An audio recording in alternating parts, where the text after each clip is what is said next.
Okay, det her det er hvad der er til salg af mit velfungerende udstyr, men ikke helt nyt jo. Alt fungerer sådan som det skal, ikke sandt?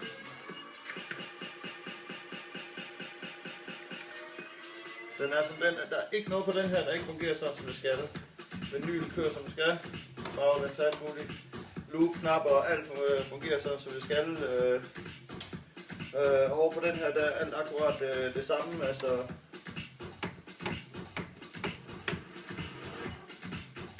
den har alle de her knapper, som de skal være. Loopen er, som den skal være. Alt her i displayet er, som det skal være. Alle de andre pladser, det er, som det skal være. Ikke sandt? Der er ingenting, der fejler nogen som helst ting på det her. Mixeren. Så den er fint nok. Der er ikke noget til. Det var som sagt, den her knappen, hedder den crush-knappen. Den lyser ikke, men den fungerer fint. Og det gør den også på andre funktioner.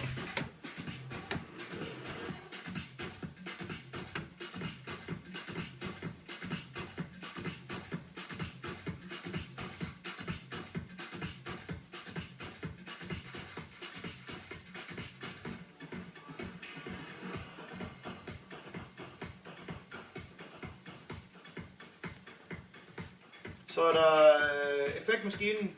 Den har en lille smule med på fuzzen for eksempel. Der vil den gerne, man kan stille lidt på den og få den lidt en stykke papir ind under, så men når ellers sådan til alt det andet, der fungerer den fint nok. Der er der overhovedet ikke noget at komme efter. Altså hvis du tager fra en ende af med delay.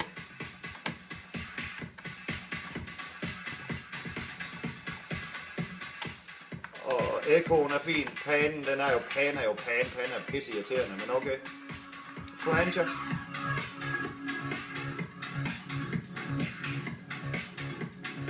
Den er fin. High, mids og low. Fin. Som sagt, det er det eneste, der er en lille smule krøl med den her, men det kan man sagtens få justeret sig ind til. Copcutten på transen, den er også fin nok, der er ikke noget. Så generelt så er anlægget præcis sådan som det står, og det fungerer fint nok, bortset fra den ene knap, ikke sandt? Og hvis det er så, man går ind og så ved jeg ikke, om man kan høre det.